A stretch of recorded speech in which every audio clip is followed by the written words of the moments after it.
Yeah, the revelations now televised. A platform for you and I, and now look with full heart and clear eyes. Now, these are just my thoughts. Truth on how I feel on these topics I reveal. Please know my toll, I always keep it real. Can't face the word if you can't face facts. For your time, just open up your mind. That's it, just live, think big, now take that. With God in me, this here was made by design. Yeah, the revelation will be televised. REVELSations.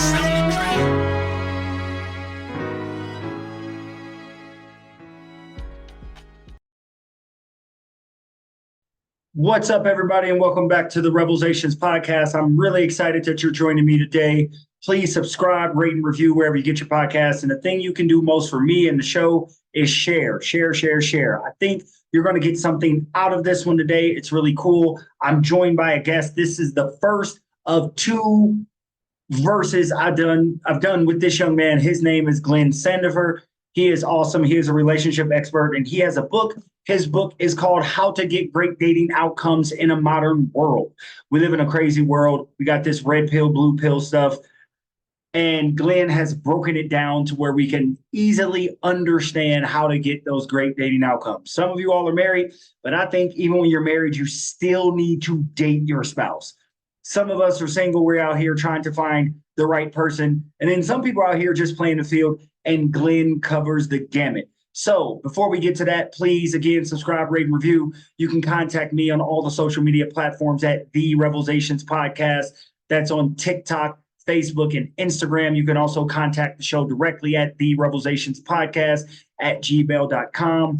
Get ready to listen to part one. I'll be back next week with part two, two-part series with Glenn Sandifer on how to get great dating outcomes in a modern world. Let's get to the conversation. Welcome back to the REVELSations Podcast. I got my man Glenn Sandifer here. How are you, man? I'm doing well, brother. How are you? I'm doing great. I do see a lot of things in your background that I don't necessarily like. You got the Purdue on. You got your Indianapolis Colts. You got all these sports things that I'm not really, I got my Florida State back here. And you got Peyton the Manning, the GOAT, right there. The GOAT? Yeah, okay. Well, we're not going to turn this into a sports podcast. We're actually here to talk about like two reasonably sharp young men here to talk about relationships and more specifically the things that you're doing to help people in the relationship space. So before we get into all that, how about you introduce yourself to the people? So Glenn Sandifer, I serve as an executive in the security industry, but I've also written a book based on 20 years of experience leading individuals where I found that there was a direct correlation, more relationship failure, the more success you had. So I wanted to understand it. So the books are out, part one and part two, how to get great dating outcomes in a modern world.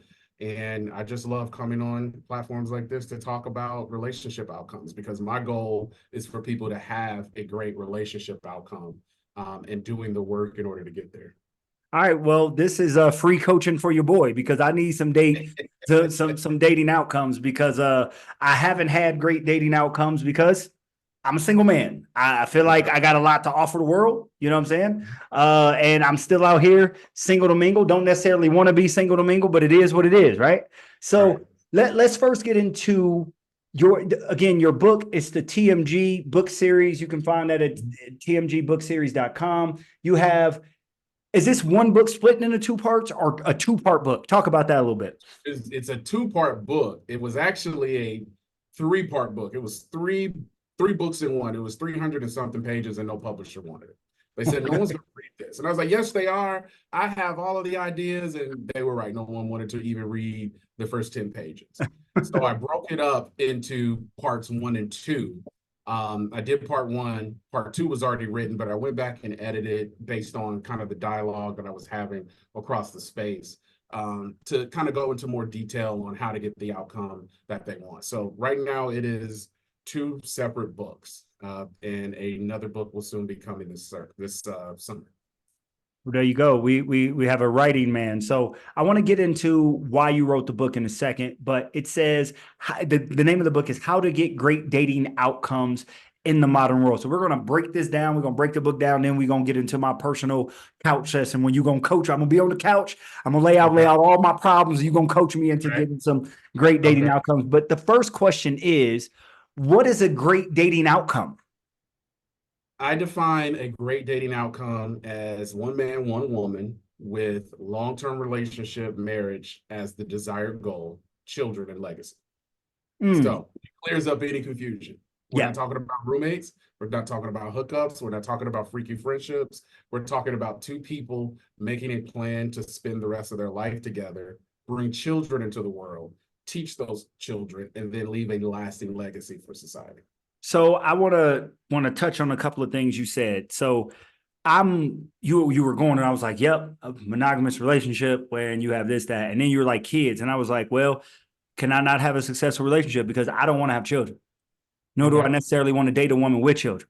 So what would you say for those who are like, hey, I want to find my partner, but I do want to find a partner who is like-minded and we don't necessarily want to procreate and we can leave our legacy in other ways. So like, for example, I think I'm leaving my legacy through the life of one of my nephews. I'm really close to this young man. He's 9 years old. I spend a lot of time with him, pour him to him. He's a part of my legacy, but I'm not being a father to a child. What would you say to those? And the reason I say that is because, I know a little bit about you. I know your religious background as well. And there's not a lot of space in religious spaces, if you will, for single people or people that don't want to have children. So what would you say to that for those people who are like, hey, I want a healthy relationship, but I don't necessarily want to have babies or kids? There was a lot. I want to touch on the last part a little later. But the first part, if you don't want to have children, great. I don't believe people should have children if they don't want them. Let me tell you why that's the case. If you get with someone and you guys decide we don't want children, you guys can focus more on each other and focus on building something that's lasting. We see that with millennials and Gen Z. They have opted out of having 4, 5, 6 kids, maybe 1 or 2. And even if they're getting married later, they've decided I don't want to have children. So what I define as a relationship outcome may not be what someone defines, and that's okay. You don't have to have children to have a great relationship outcome. I think that adding it to a relationship outcome adds so many other things down the line that kind of aren't part of this discussion. If you miss out on that, great. But when you get it, it's one of the best things that you can. Okay, fair enough. I just want to clear that up, because there's single people that need your words as well, and I want to, like I said, we're going to get in on the couch here in a minute, but so let's talk about them single people. So the church, you're absolutely right. The church, Black, multicultural, white, multi-ethnic, they have done an awful job with singles. Yes. In the church, we do a great job in these areas. And I'll own it as someone who's planted churches and led in churches, etc. We do great with little kids. We do great with the teen ministry. We do a little bit with college ministry. Oh, my hand went up. We do a little bit with the college. Don't need to quit. I'm like, where are these balloons coming from? I mean, good Lord, what was that? Yeah. I don't know what that was. I can't tell. You put up the two fingers. It does it in.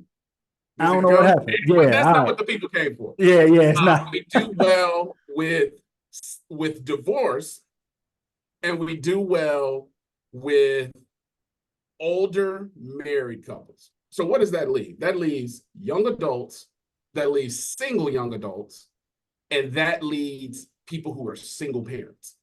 So those are the 3 groups that are left out a lot of the church. Now, let me turn it on its head. The Black church has done a good job changing its teaching and its policy to take care of specifically single mothers. There are a lot of programs that are in place for single mothers.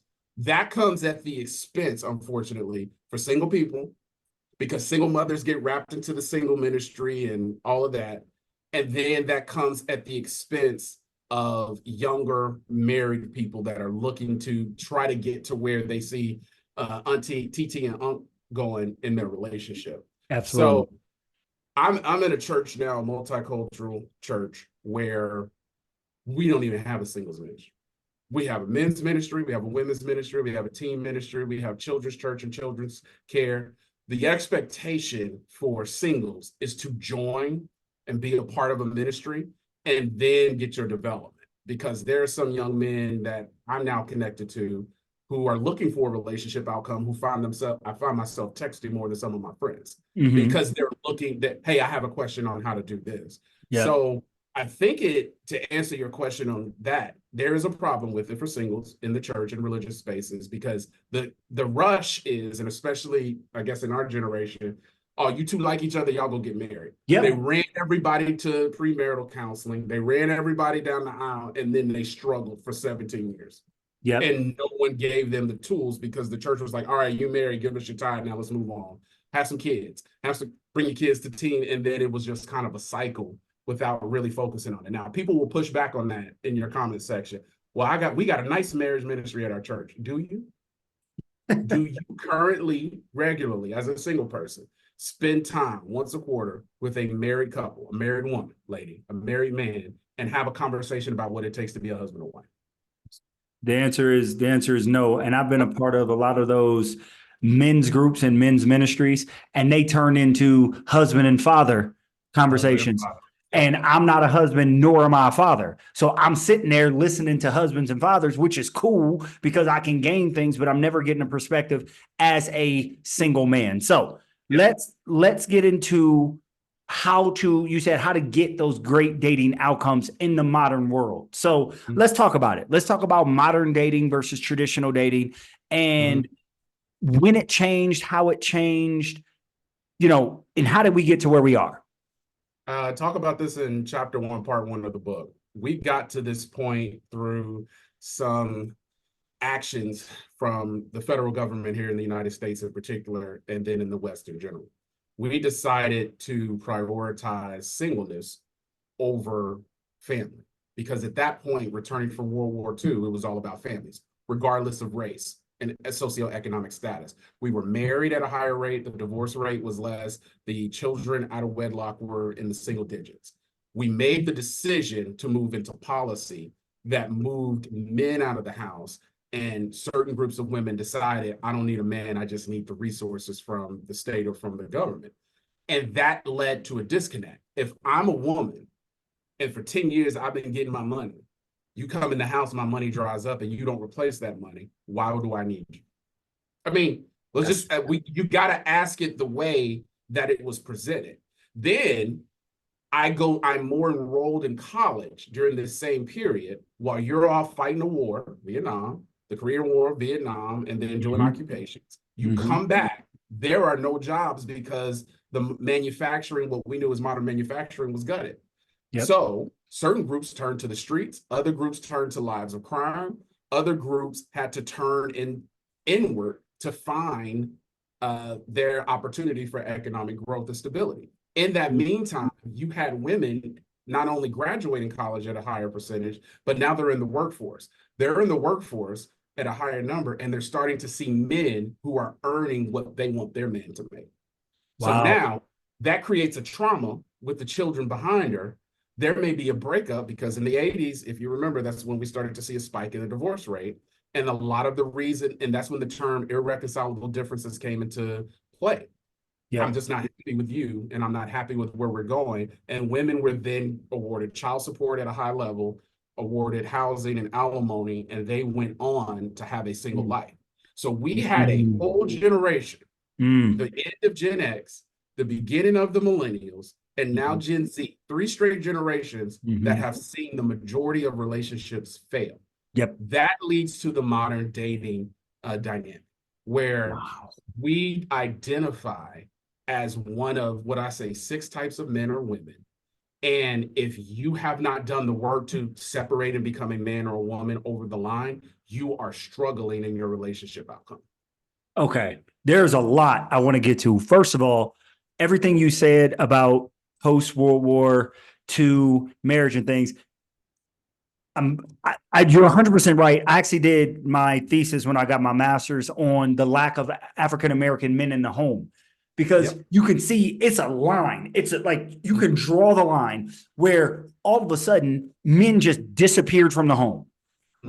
So post-slavery, so between slavery and World War II, Black men and Black people were married crazily. Like you saw, and I was focused on African American family because I was wondering, like, well, wait a minute. Like, why is my community ain't no dudes around? Like in the house, they're around, but they don't live in a house. And you saw it. And then there was a stark change, and the change had a lot to do with government assistance and government programs. You are 100% correct about the man being in the house making so little that the woman actually got more money by not having a man in the house. Like that's a real thing that happened.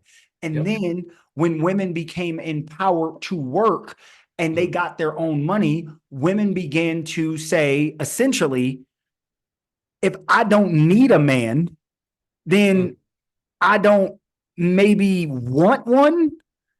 Because if you look at it statistically, women who had, like, the higher the education and the higher the dollar amount they make, the less likely they are to be married. Now, that could be twofold. I'm giving you some of my research. That could be twofold.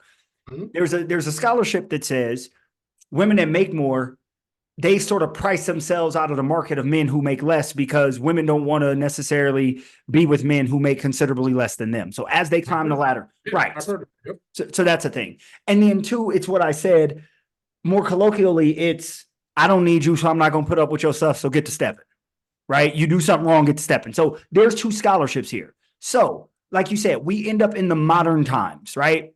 And so now we're where we are. So how has the women empowerment and the women's financial movement, I'm going to call it, I'm going to label it, the women's financial movement, now that women can and do financially support themselves many a times, how has that affected dating from the traditional sense to the modern sense? So if we look at the traditional sense for traditional man and woman is identified as a traditional outcome, what your great grandmama and grandpapa and grandparents and some based on the age of the listener was. He worked, he protected the home, he had the reputation in the community. Everyone knew he was married to you. Contrary to what the market says, that everyone was cheating and having babies. That wasn't necessarily the case. Right. And mom or wife took care of the household, took care of the kids, took care of her man. If she worked, it was only for a temporary season and to serve a purpose, even in underserved and underrepresented communities. I had a grandmother who had a business. She wasn't at that business all day. She had 7 kids. My other grandmother was cleaning houses and watching kids. And I mean, I hate to say running numbers, but she wasn't doing that all day. She had kids. She had 7 kids. Running numbers. So I mean, you know, running up. People don't know that was what the lottery used to be. They know. Oh I know about it. Trust me, I know. Right? They don't. That's what the people don't know. They missing out on landlines and going to the cigarette store, one cigarette, lighting it on the gas. They don't know nothing about that. So that was a traditional outcome. He was happy for 40 years, died. She was happy 40 years, lived 15 years, died. They were happy. Yeah. Then you enter in the modern space. The modern space says, and what we believe for modern men and modern women is that everything's a negotiation and we want 50-50. Modern men have said, I'm not paying for everything. I'm not doing everything. I'm not doing what my grandfather did or my great grandfather did. I work, I live my life. I want somebody who's going to come along and partner. Modern women say, I got my own money, I got my education, I got my own house, got my own car, I pay my own, adult things. They have all of that going on.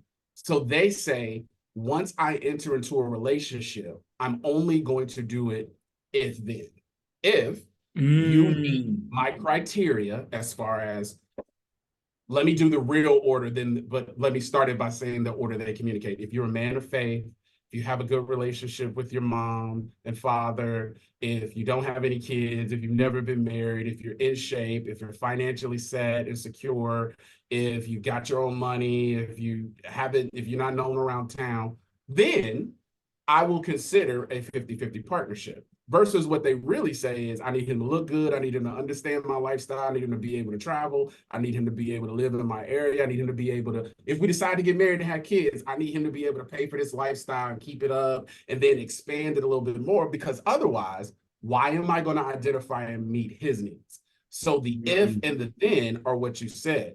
Women, modern women in particular, have said, I'm not going to do it unless it ultimately benefits me. Wow. Because it's hard.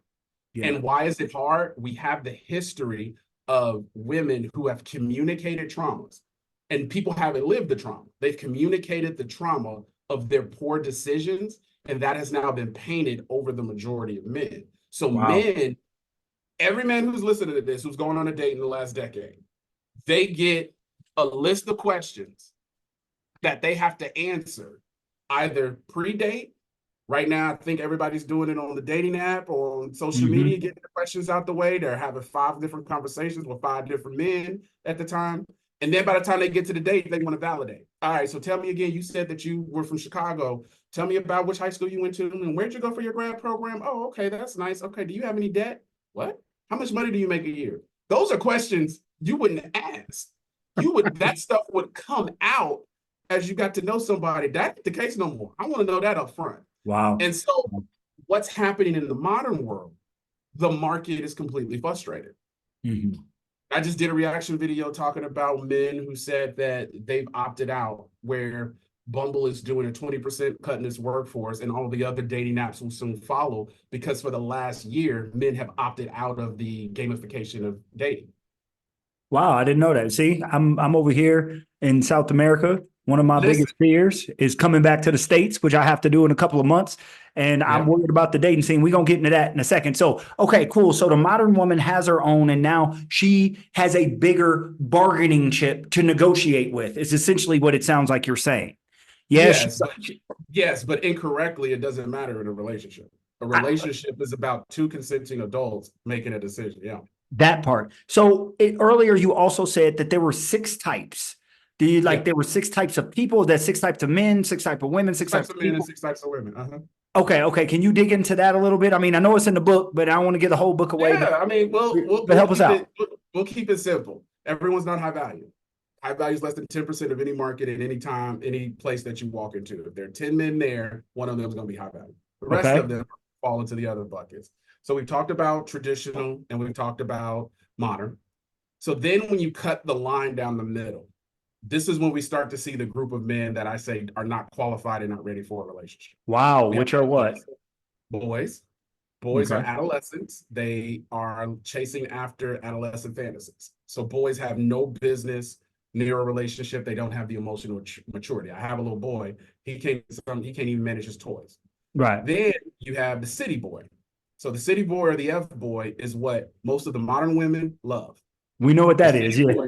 The city boy is, if no one remembers this, they've all heard it, but I put it together. There are the 3 C's that a city boy all has. He has charisma, he has conversation, and he creates chemistry. So women believe that because the city boy checks things off of the list as far as attractive and appeal and, conversation and, initial attention, they linger with the city boy. The city boy is not interested in long-term relationship, only conquest. He is a boy who can afford all of his adolescent fantasies. So he will live his life for his adolescent fantasies. Okay. Then we have the guy or the dude. The guy or the dude is someone who is nondescript or ordinary. This is the guy that modern women end up messing around with or sleeping with when she's drunk. This is the perpetual friend zone or the work husband. The guy who thinks when Billy or Tyrone or Chandler messes up, who's a city boy, he gonna be in there because he's been meeting emotional needs and identifying emotional needs. You said Chandler. All the brothers out there named Chandler, holla at me.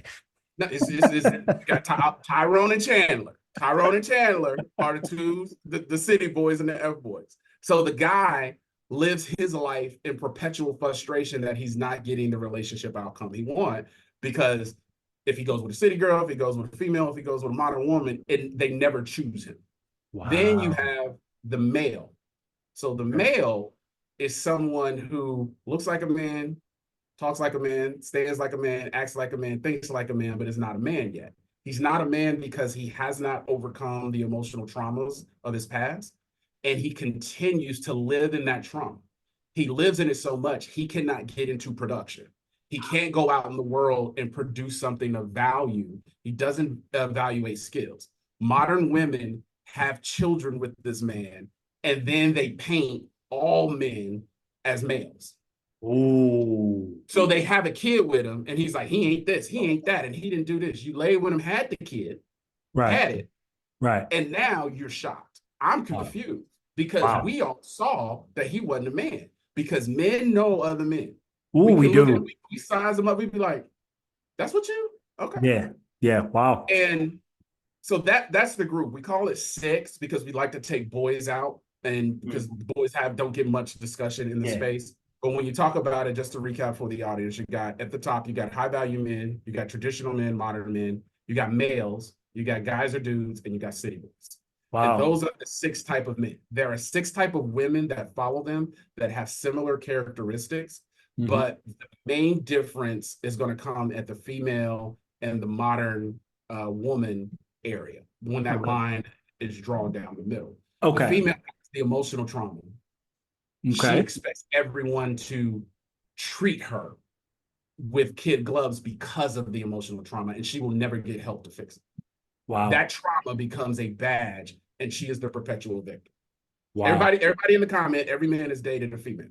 It's like, man, I can't do anything right. She needs to do the work to overcome the trauma, especially if it's real trauma, not manufactured or self-inflicted trauma. And she ends up having kids with the city boy.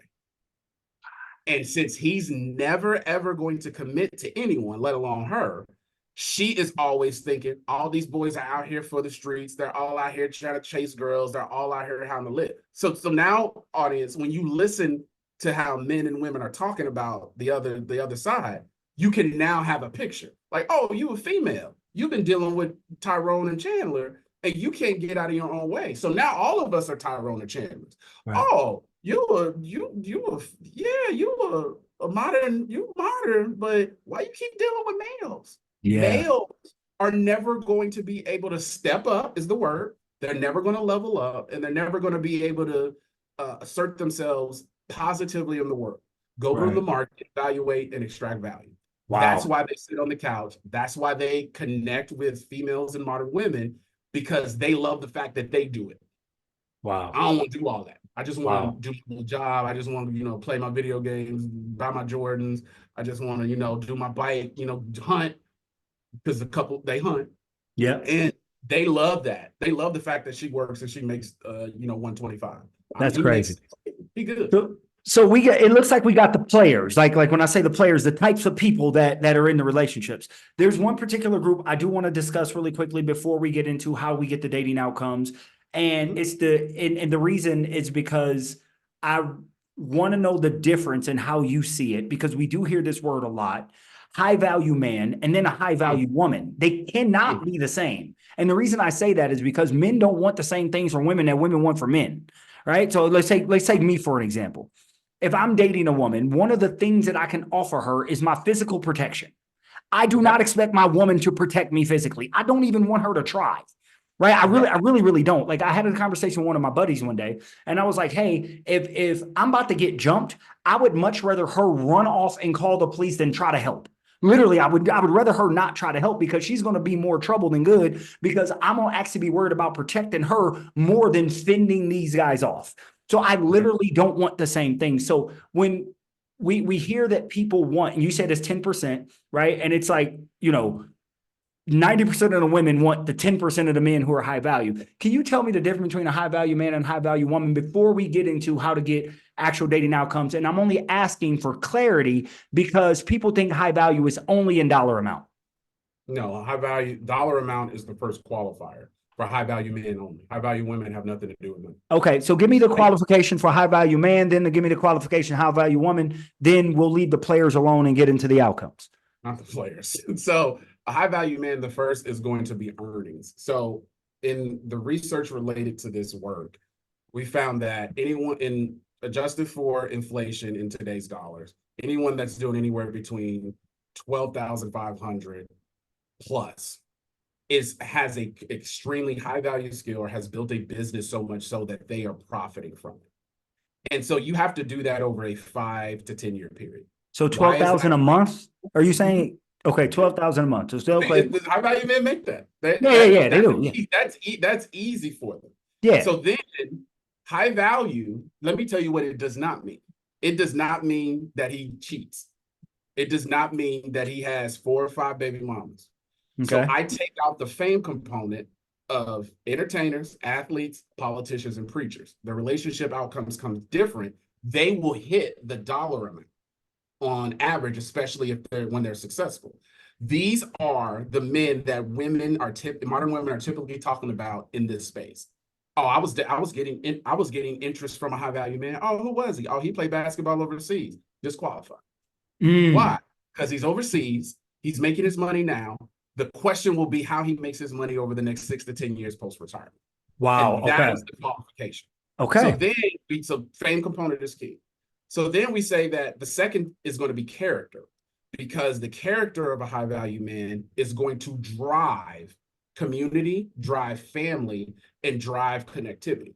So men of high character are not out in the streets. They're not spending money. They're not doing illicit drugs. They're not, drunkards. They don't have multiple families all around on the low. They're not doing that because their character is so high. Then they have community. So they're in a community in which people know who they are. Their focus in the community is pushing the community forward. And I'm not talking about since what we're talking about Hispanic community, Black community, white community. I'm literally talking about, I live in this neighborhood. I want this neighborhood moving forward. And I'm going to do everything that I can to make sure the players know we're going to move this forward. They move pieces on the board.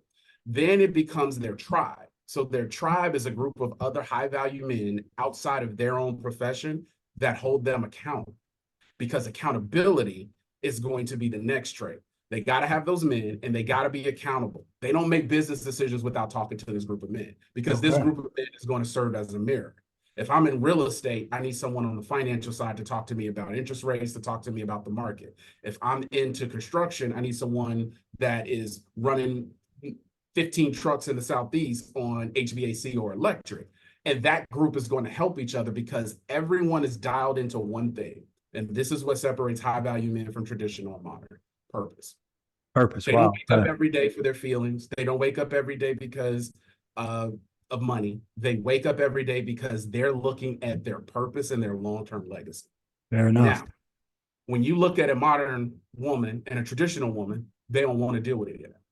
Because modern women want 50-50 and they need time. And traditional women need you home when they need you home. They like the fact that you earn, but they don't like the fact that you always gone and you're never here and there's no intention around spending time with that. So that's why traditional women want traditional men who are going to work the job, come home, get off the truck, go in the backyard, pop a brew and cut the grass. They like that. And so high value women have said, I am, and this for y'all Godfather, that's in the comments, the Godfather, he said it best: fit, feminine, submissive, cooperative. I know exactly who you're talking about. Right. Those four things right there are going to be the characteristics that help define her. She is a high value woman because not only does she attach herself to the purpose of her high value man, she elevates it. Repeat those characteristics again for the people. Because I know them. Because I know you're talking about Kevin Samuels. I know exactly who you're talking about. I said John Godfather. That boy had me. I was like, I'm not dropping a book right now. I got in trouble because I was listening to him and people like, you listen to that? I'm like, look, man, I'm just out here trying to learn. So anyway, give the characteristics again. The characteristics, he coined the phrase, so fair use. Yep. Fit, feminine, submissive, and cooperative. Yep. Those are four things modern women are not. Wow. I hate to tell you that. They're not. Now, let me tell you who becomes a high value woman. Okay, who's that? Modern women can become, okay. But they're not. They're not. I know which one of these. There's two of these things that they're not. So they that fair enough. But what they do when they come across a high value man and they realize that modern theology doesn't work, they put it down. And so they say, all right, I have a chance here to really elevate some things. I'm going to have to let self die, and I'm going to have to attach to this purpose. Baby, what you need me to do? All right, I need you to work for another 3 years. All right, when we have our second kid, I need you to come out of the home until the last kid go to the first grade. Then you can go back to work. You can do whatever you want to do. High value women have careers. They make money. They may come from a good family. They don't lead with it. They don't lead with their education. They don't lead with their earnings. They don't lead with their business. Yes. They don't lead with their travels. They lead with their intention and they lead with their heart. Yep. That is the only thing that is attractive to high value men. Wow. That's why I say women who say they had a high value man, like, no, you didn't. Because once you have a high value man, you can't go back. And when you are a high value woman and you connect yourself with a high value man, there's no separating. When they do get divorced, they still friends, they still hang out. She got her little instructor, a la Bezos, a little karate instructor. Bezos got his little thing. What Microsoft, Bill Gates got divorced, and Melinda Gates. They both got their things. They still are vacationing. Yeah. But they're billionaires. And so when you start looking at the billionaire, millionaire, and high income earning class, the things that you see, these things are all true. Even when you start coming down the list and coming down in earnings, there are still some principles that are going to be key. Fair enough. And this is the toughest principle for people to swallow. You're not high value. You're probably not going to get someone that's high value. You're going to have to get someone on your level. You're a city boy, stay in the city. You a city girl need to be in the streets. If you're a guy, get a gal. Y'all can have an ordinary life with an ordinary apartment. You a female and a male, go be emotional together and go cry about your problems. You're a modern man, get a modern woman. Don't mix. When you mix it up, that's when people are getting the poor relationship outcomes that they're experiencing. Good. And that's because we don't know who we are, what we want, or what we qualify for. We don't know who we qualify for, what they want from us. So we just go from relationship to relationship to relationship. And then that leads people with bad outcomes. Okay, so let's get into that. So thank you for that. I appreciate that. I've been taking notes like crazy. I got 2 pages already, man. 2 page notes because I'm a note taker. So let's get to these to get great dating outcomes. So like teach us, give us we want to get the book. We're going to get the book, but give us a synopsis, give us a 30,000 foot view of how we're supposed to be getting these great dating outcomes. Like if you could sum it up for us, not without giving everything away. How do we do it? Yeah, I'll give chapter 5. So chapter 5 is the call to action in part 2. So it basically states that in order to get it, here's how you do the work. The first thing is, 1, you got to get therapy. Yep. 2, there's too much of a stigma still, even after COVID, that mental health is not real. Mental health is real.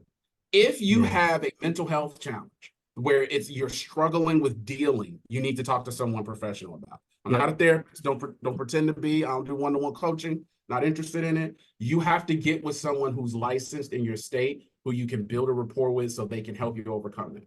First thing is people need to get therapy, because what I say, males and females spending all this time emotionally vomiting all over each other, it just leaves a bad taste in everybody's mouth. Yep. And so if they were to work separately for 6 months and go get therapy, and then start to understand, okay, I'm this way because of the poor relationships I saw with my mom and dad. I didn't see a good relationship outcome. I don't know how to model it. The counselor will say, you probably need to find someone whose life you would like to emulate and ask them to be your mentor or your accountability partner. And they will help you on this journey for the next 6 months. They're not the same people, accountability partner and mentor. So you do therapy. So 6 months in therapy, put your head up, take a look, see how you're feeling about things, feeling about life. Then I say the next thing is, which is going to trigger everyone, get a job and get to work. We have 4.5 million open jobs. And I don't want to hear anything about ghost jobs, because I am someone who hires. I'm someone who's at tables where we make hiring decisions, big hiring decisions. We cannot get people to fill out applications. Wow. LinkedIn and Indeed does not count. ZipRecruiter and Hot Jobs and all that stuff, that doesn't count. We literally cannot get people to go to the website, fill out the form, and upload a resume. Wow. Because people have decided I would gig myself to 50K and gig myself into a life, and you miss out on all of the development. So I say people need to go to therapy, and then they need to get to work. They get a job. And they got to get a job because they got to be able to pay for therapy. Therapy is $150, $200 a session, so you got to have money to do it. When you start moving in the direction of a profession and you move from a job to a career path. Oh, did it freeze again? Hold on a second, Glenn. My internet froze. That's me. My internet went out again. This is this Colombian internet. I know where can you hear me though? Yeah. Yeah. Okay. Give me 1 second. Let me go mess with this thing. It'll take 15 seconds. I'll be right back. Okay. We'll continue on. Sorry about that.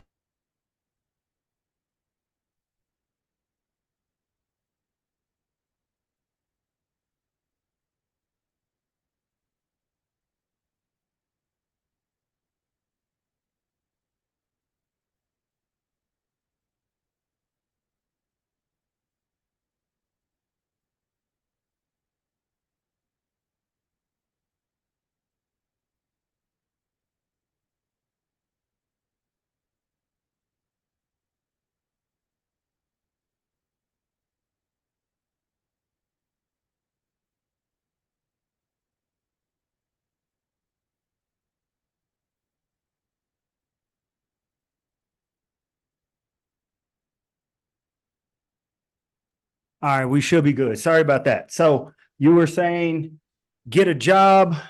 You guys Get therapy, get a job, and go to work. Yep. And then stop entertaining people. We got way too much entertainment going on. So start over with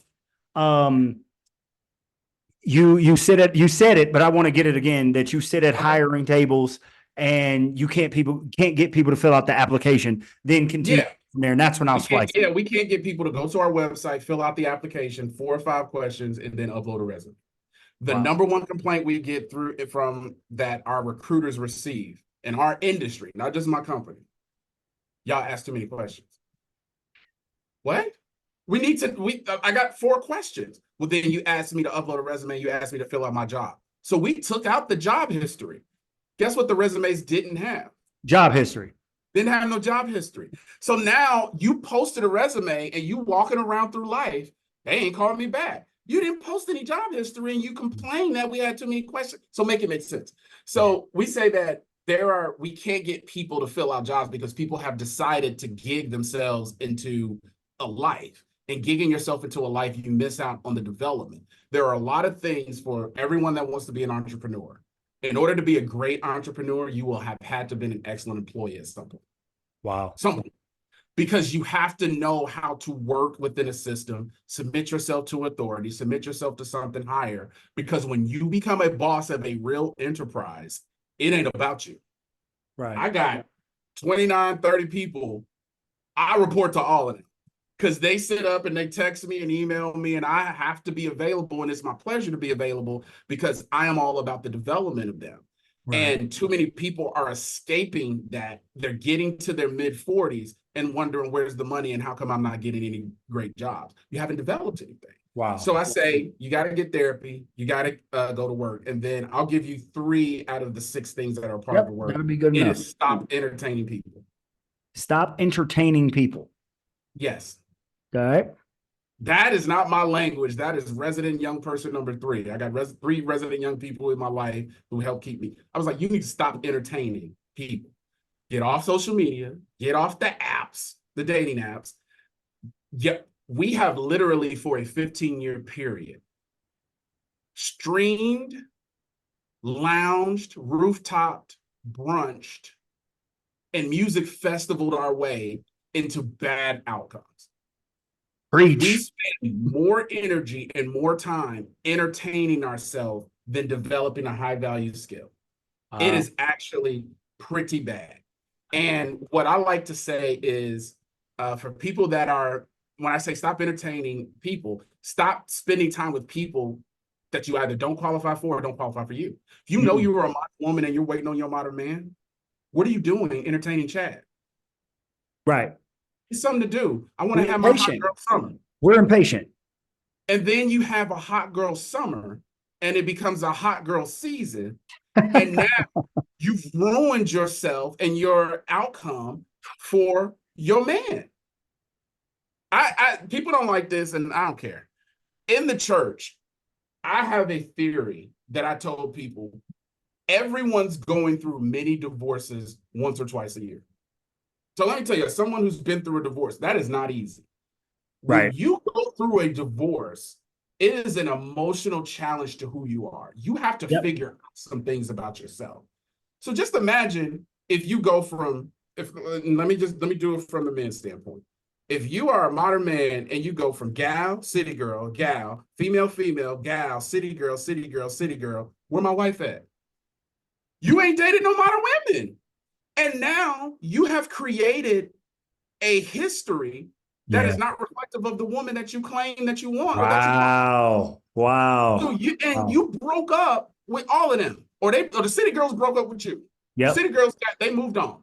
Yep. The gals lingered and you couldn't escape them, and you got emotionally manipulated by the female. Yep. That is your experience, and then you bring that to your woman. The woman God has before you is what we say at church during the session. Yeah. And so now she got to overcome Regine. She got to overcome Trina. She got to overcome Cardi. She got to overcome Jennifer. Regine. Marisol. Amber. She got to overcome all of that. Now, let's flip it for the men. The men know that I'm telling the truth. Yeah, you are. It's like, man, I just asked you to go out to eat to Applebee's. That ain't the list. I need these restaurants in order for it to be a date. And it creates all of this conflict. It creates all of these problems. Man, you are on it. Okay, so people can get that in the book. They can get that. You said chapter 5, those first 3. So let's put your plan into action a little bit with me. Okay. So let me pause for a second. I could go to 5 because I got to do pickup.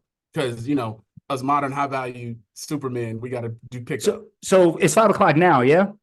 Yeah. Okay. So you need to stop. I need to stop. You want to revisit? I can pick back up a little later, but you got something to do right now. Yeah, I got to do pickup. They close at 6. You ain't got to worry about this, but the daycare charges you every 15 minutes you late. Go get your kids. They hit your car. They hit your lead us in there for the people. They hit your car. Oh, Mr. Sandifer, I see you picked up at 6:30. That's for 2 kids at $15 for all right, that's $60. We'll go ahead and process that and have a great evening. All right, look, we're going to pick this up with part 2 of this great conversation with Glenn, and it's going to be great because then I'm going to be on the couch and he's going to tell me how to find a woman when I get back or prepare myself to find a woman when I get back to the United States. Glenn, I appreciate you, man. Thank you so much. I appreciate you, brother. All right, Rev in the house. We'll talk soon. All right.